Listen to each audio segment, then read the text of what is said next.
पाठ 14 लोकगीत पृष्ठ संख्या 97। लोकगीत अपनी लोच, ताजगी और लोकप्रियता में शास्त्रीय संगीत से भिन्न हैं। लोकगीत सीधे जनता के संगीत हैं। घर, गांव और नगर की जनता के गीत हैं ये। इनके लिए साधना की जरूरत नहीं होती। त्योहारों और विशेष अवसरों पर ये गाए जाते हैं।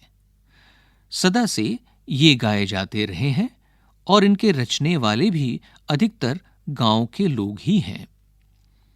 स्त्रियों ने भी इनकी रचना में विशेष भाग लिया है। ये गीत बाजों की मदद के बिना ही या साधारण ढोलक, झांझ, करताल, बांसुरी आदि की मदद से गाए जाते हैं। एक समय था जब शास्त्रीय संगीत के सामने इनको हेय समझा जाता था। अभी हाल तक इनकी बड़ी उपेक्षा की जाती थी। पर इधर साधारण जनता की ओर जो लोगों की नजर फिरी है, तो साहित्य और कला के क्षेत्र में भी परिवर्तन हुआ है। अनेक लोगों ने विविध बोलियों के लोक साहित्य और लोकगीतों के संग्रह पर कमर बांधी है और इस प्रकार के अनेक संग्रह अब तक प्रकाशित भी हो गए हैं। पृष्ठ संख्या 98। लोकगीतों के कई प्रकार हैं। इनका एक प्रकार तो बड़ा ही ओजस्वी और सजीव है। यह इस देश के आदिवासियों का संगीत है। मध्य प्रदेश, दक्कन, छोटा नागपुर में गोंड खांड, उरांव मुंडा, भील संथाल आदि फैले हुए हैं, जिनमें आज भी जीवन नियमों की जकड़ में बंध न सका और निर्द्वंद्व लहराता है।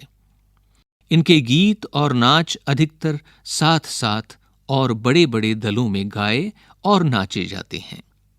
20-20, 30-30 आदमियों और औरतों के दल एक साथ या एक दूसरे के जवाब में गाते हैं। दिशाएं गूंज उठती हैं। पहाड़ियों के अपने अपने गीत हैं। उनके अपने अपने भिन्न रूप होते हुए भी अशास्त्रीय होने के कारण उनमें अपनी एक समान भूमि है। गढ़वाल, किन्नौर, कांगड़ा आदि के अपने अपने गीत और उन्हें गाने की अपनी अपनी विधियां हैं। उनका अलग नाम ही पहाड़ी पड़ गया है। वास्तविक लोकगीत देश के गांवों और देहातों में हैं। इनका संबंध देहात की जनता से है। बड़ी जान होती है इनमें। चैता, कजरी, बारहमासा, सावन आदि मिर्जापुर, बनारस और उत्तर प्रदेश के पूर्वी और बिहार के पश्चिमी जिलों में गाए जाते हैं। बाउल और भटियाली बंगाल के लोकगीत हैं। पंजाब में माहिया आदि इसी प्रकार के हैं। हीर रांझा, सोहनी महिवाल संबंधी गीत पंजाबी में और ढोला मारू आदि के गीत राजस्थानी में बड़े चाव से गाए जाते हैं। इन देहाती गीतों के रचयिता कोरी कल्पना को इतना मान न देकर अपने गीतों के विषय रोजमर्रा के बहते जीवन से लेते हैं, जिससे वे सीधे मर्म को छू लेते हैं। उनके राग भी साधारणतः पीलू, सारंग, दुर्गा, सावन, सोरठ आदि हैं। कहरवा, बिरहा, धोबिया आदि देहात में बहुत गाए जाते हैं और बड़ी भीड़ आकर्षित करते हैं। इनकी भाषा के संबंध में कहा जा चुका है कि ये सभी लोकगीत गांवों और इलाकों की बोलियों में गाए जाते हैं। इसी कारण ये बड़े आह्लादकर और आनंददायक होते हैं। राग तो इन गीतों के आकर्षक होते ही हैं। इनकी समझी जा सकने वाली भाषा भी इनकी सफलता का कारण है। पृष्ठ संख्या 99। भोजपुरी में करीब 30-40 वर्षों से विदेशिया का प्रचार हुआ है। गाने वालों के अनेक समूह इन्हें गाते हुए देहात में फिरते हैं। उधर के जिलों में, विशेषकर बिहार में, विदेशिया से बढ़कर दूसरे गाने लोकप्रिय नहीं हैं। इन गीतों में अधिकतर रसिक प्रियों और प्रियाओं की बात रहती है। परदेशी प्रेमी की और इनसे करुणा और विरह का रस बरसता है।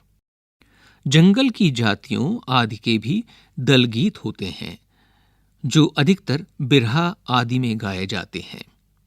पुरुष एक ओर और स्त्रियां दूसरी ओर एक दूसरे के जवाब के रूप में दल बांधकर गाते हैं और दिशाएं गुंजा देते हैं। पर इधर कुछ काल से इस प्रकार के दलीय गायन का ह्रास हुआ है। एक दूसरे प्रकार के बड़े लोकप्रिय गाने आल्हा के हैं। अधिकतर ये बुंदेलखंडी में गाए जाते हैं। आरंभ तो इसका चंदेल राजाओं के राजकवि जगनिक से माना जाता है, जिसने आल्हा ऊदल की वीरता का अपने महाकाव्य में बखान किया, पर निश्चय ही उसके छंद को लेकर जनबोली में उसके विषय को दूसरे देहाती कवियों ने भी समय समय पर अपने गीतों में उतारा और ये गीत हमारे गांवों में आज भी बहुत प्रेम से गाए जाते हैं। इन्हें गाने वाले गांव-गांव ढोलक लिए गाते फिरते हैं। इसी की सीमा पर उन गीतों का भी स्थान है जिन्हें नट रस्सियों पर खेल करते हुए गाते हैं। अधिकतर ये गद्य पद्यात्मक हैं और इनके अपने बोल हैं। पृष्ठ संख्या 100। अनंत संख्या अपने देश में स्त्रियों के गीतों की है। हैं तो ये गीत भी लोकगीत ही, पर अधिकतर इन्हें औरतें ही गाती हैं। इन्हें सिरजती भी अधिकतर वही हैं। वैसे मर्द रचने वालों या गाने वालों की भी कमी नहीं है, पर इन गीतों का संबंध विशेषतः स्त्रियों से है। इस दृष्टि से भारत इस दिशा में सभी देशों से भिन्न है, क्योंकि संसार के अन्य देशों में स्त्रियों के अपने गीत मर्दों या जनगीतों से अलग और भिन्न नहीं हैं, मिले जुले ही हैं। त्योहारों पर नदियों में नहाते समय के, नहाने जाते हुए राह के, विवाह के, मटकोड़, ज्योनार के, संबंधियों के लिए प्रेमयुक्त गाली के, जन्म आदि सभी अवसरों के अलग अलग गीत हैं जो स्त्रियां गाती हैं। इन अवसरों पर कुछ आज से ही नहीं, बड़े प्राचीन काल से वे गाती रही हैं।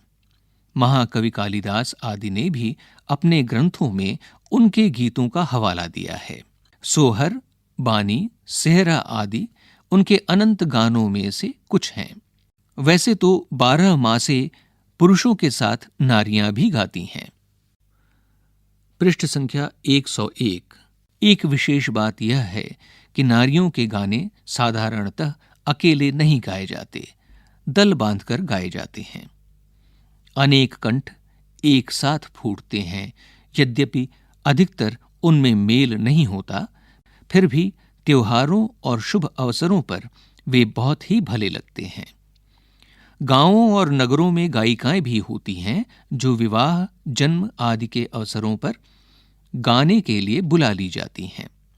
सभी ऋतुओं में स्त्रियां उल्लसित होकर दल बांधकर गाती हैं, पर होली, बरसात की कजरी आदि तो उनकी अपनी चीज है जो सुनते ही बनती है।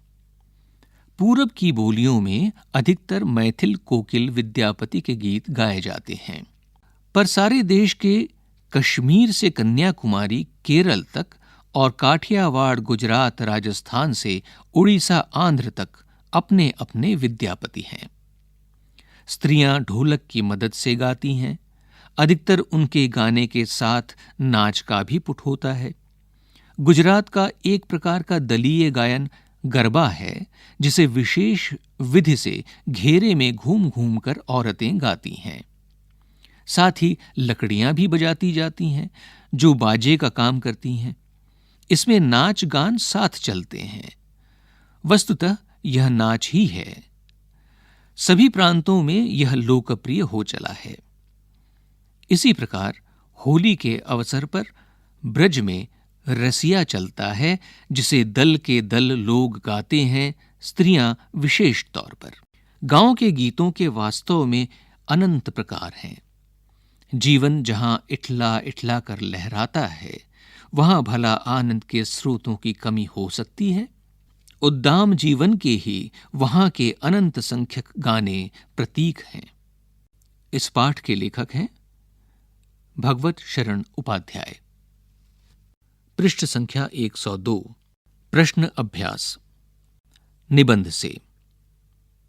प्रश्न 1। निबंध में लोकगीतों के किन पक्षों की चर्चा की गई है? बिंदुओं के रूप में उन्हें लिखो। प्रश्न 2। हमारे यहां स्त्रियों के खास गीत कौन कौन से हैं? प्रश्न 3। निबंध के आधार पर और अपने अनुभव के आधार पर यदि तुम्हें लोकगीत सुनने के मौके मिले हैं तो तुम लोकगीतों की कौन सी विशेषताएं बता सकते हो? प्रश्न 4। पर सारे देश के से लेकर अपने अपने विद्यापति हैं, इस वाक्य का क्या अर्थ है? पाठ पढ़कर मालूम करो और लिखो। अनुमान और कल्पना। 1। क्या लोकगीत और नृत्य सिर्फ गांवों या कबीलों में ही गाए जाते हैं? शहरों के कौन से लोकगीत हो सकते हैं? इस पर विचार करके लिखो। 2।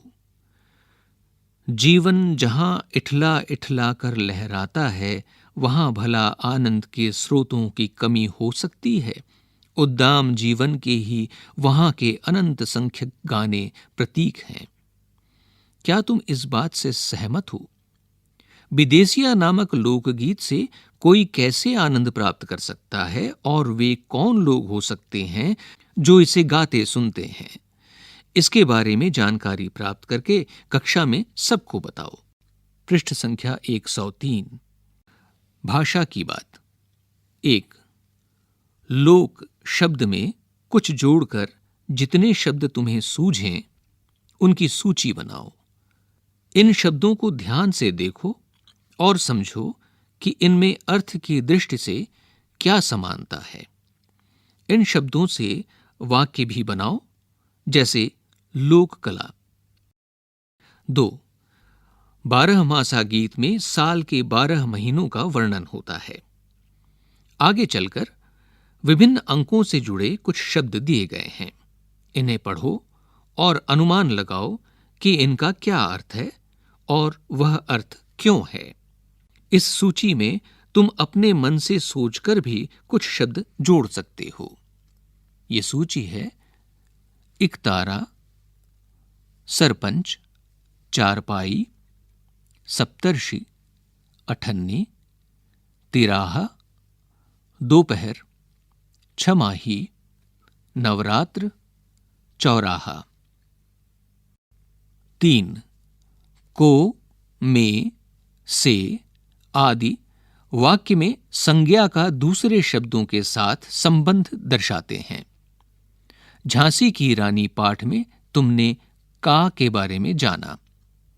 मंजरी जोशी की पुस्तक भारतीय संगीत की परंपरा से भारत के एक लोकवाद्य का वर्णन दिया गया है। इसे पढ़ो और रिक्त स्थानों में उचित शब्द लिखो। तुरही भारत के कई प्रांतों में प्रचलित है। यह दिखने रिक्त स्थान अंग्रेजी के एस या सी अक्षर रिक्त स्थान तरह होती है। भारत रिक्त स्थान विभिन्न प्रांतों में पीतल या कांसे रिक्त स्थान बना यह वाद्य अलग अलग नामों रिक्त स्थान जाना जाता है। धातु की नली रिक्त स्थान घुमाकर एस रिक्त स्थान आकार इस तरह दिया जाता है कि उसका एक सिरा सकरा रहे और दूसरा सिरा घंटी नुमा चौड़ा रहे। फूंक मारने रिक्त स्थान एक छोटी नली अलग रिक्त स्थान जोड़ी जाती है। राजस्थान रिक्त स्थान, इसे बरगू कहते हैं। उत्तर प्रदेश रिक्त स्थान, यह तूरी। मध्य प्रदेश और गुजरात रिक्त स्थान रणसिंघा और हिमाचल प्रदेश रिक्त स्थान नरसिंहा रिक्त स्थान नाम से जानी जाती है। राजस्थान और गुजरात में इसे काकड़ सिंघी भी कहते हैं। भारत के मानचित्र में भारत के नक्शे में पाठ में चर्चित राज्यों के लोकगीत और नृत्य दिखाओ। कुछ करने को 1. अपने इलाके के कुछ लोकगीत इकट्ठा करो। गाए जाने वाले मौकों के अनुसार उनका वर्गीकरण करो। 2. जैसे जैसे शहर फैल रहे हैं और गांव सिकुड़ रहे हैं, लोकगीतों पर उनका क्या असर पड़ रहा है। अपने आसपास के लोगों से बातचीत करके और अपने अनुभवों के आधार पर एक अनुच्छेद लिखो। 3. रेडियो और टेलीविजन के स्थानीय प्रसारणों में एक नियत समय पर लोकगीत प्रसारित होते हैं। इन्हें सुनो और सीखो। पाठ समाप्त। पृष्ठ संख्या 104। केवल पढ़ने के लिए 2 हरियाणवी लोकगीत। ऋतुगीत। सावण में सूखे रह गए गिरधर बिन भाग म्हारे, श्याम घटा घन गहर सी आवे, देख लहर पै लहर सी आवे, हमें कृष्ण बिन कहर सी आवे, आगे फेर सलोनो आती, हमें श्याम बिन वृथा लगाती, गंगा दास लेस न पाती, हम मोह सिंधु में बह गए, कहो धोवें दाग हमारे। संत गंगादास 1823 से 1913। विदाई गीत। काहे को ब्याही विदेश रे, लक्खी बाबुल मेरे, हम हैं रे बाबुल मुंडेरे की चिड़ियाँ, कंकरी मारे उड़ जाएं रे, लक्खी बाबुल मेरे। हम हैं रे बाबुल चूर्णे की गौएं, जिधर हाको हक जाएं रे, लक्खी बाबुल मेरे। घर भी सूना आंगन भी सूना, लाडो चली पिता घर त्याग, घर में तो उसके बाबुल रोवें, अम्मा बहन उदास, कोठे के नीचे से निकली पलकिया, आम नीचे से निकला है डोला, भैया ने खाई है पछाड़। ये एक पारंपरिक गीत है।